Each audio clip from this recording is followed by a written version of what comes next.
Awalnya saya terkena stroke ketika saya berumur 45 tahun. Waktu itu saya tiba-tiba merasa lemas dan terjatuh.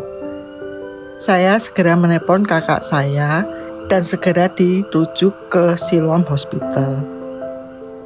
Saat tiba di IGD, saya masih dalam keadaan sadar dan perlu dirawat beberapa hari.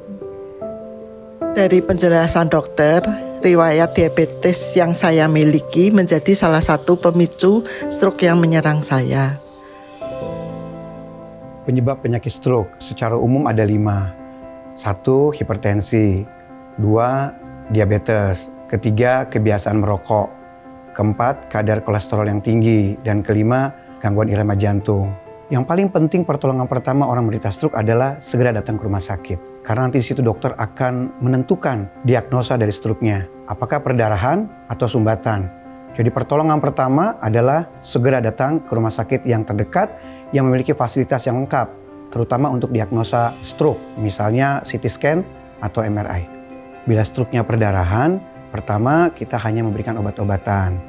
Yang kedua, kita bisa melakukan operasi. Sedangkan untuk penderita stroke sumbatan, itu ada 2 tata laksana yang penting. Pertama, pemberian trombolitik, terutama pada pasien-pasien yang datang kurang dari 4,5 jam. Yang tujuannya untuk membuka sumbatan yang terjadi pada pembuluh darah otak. Yang kedua, bila pasien datang lebih dari 4,5 jam, biasanya diberikan terapi obat-obatan, misalnya pengencer darah atau antikoagulan. Data menunjukkan penderita stroke dapat terkena stroke kembali setelah 1-2 tahun. Jadi perlu untuk penderita stroke kontrol ke dokter yang menangani penyakitnya dari awal. Yang kedua, kenapa penting untuk kontrol ke rehabilitasi medik? Supaya pasien bisa mengalami pemulihan. Yang tadinya tidak bisa jalan, sekarang sudah mulai bisa berdiri. Yang tadinya tidak bisa berkata-kata, sekarang sudah mulai bisa bicara 1-2 patah kata. Apa saja yang bisa dilakukan untuk mencegah penyakit stroke? Nomor 1, kenali faktor risiko penyebab stroke itu. Misalnya, 1, hipertensi. Kita harus rutin untuk mencek tekanan darah kita. Nomor 2, diabetes mellitus. Kita bisa datang ke laboratorium untuk mencek apakah kita memiliki kadar gula yang tinggi atau tidak. Yang ketiga, kebiasaan merokok. Nah itu mudah, saatnya sekarang stop untuk merokok. Yang keempat, kadar kolesterol yang tinggi. Kita datang ke laboratorium atau ke rumah sakit, minta dicek apakah LDL kita tinggi atau trigliserid kita tinggi. Yang kelima misalnya gangguan irama jantung, maka kita harus datang ke rumah sakit untuk memastikan. Biasanya dokter akan memeriksa dengan menggunakan EKG. Berikutnya adalah masalah pola hidup. Ini penting sekali.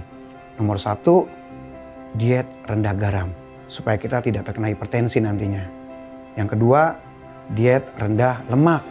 Yang ketiga, diet rendah gula. Jadi pola hidup sehat penting bagi kita untuk kita terhindar dari penyakit stroke.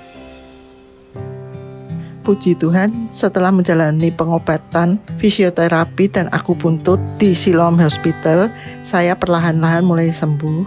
Perubahan mulai saya rasakan sampai pada akhirnya kini saya sudah 80% pulih dari penyakit stroke. Kini perlahan saya mulai bisa beraktivitas seperti sedia kala.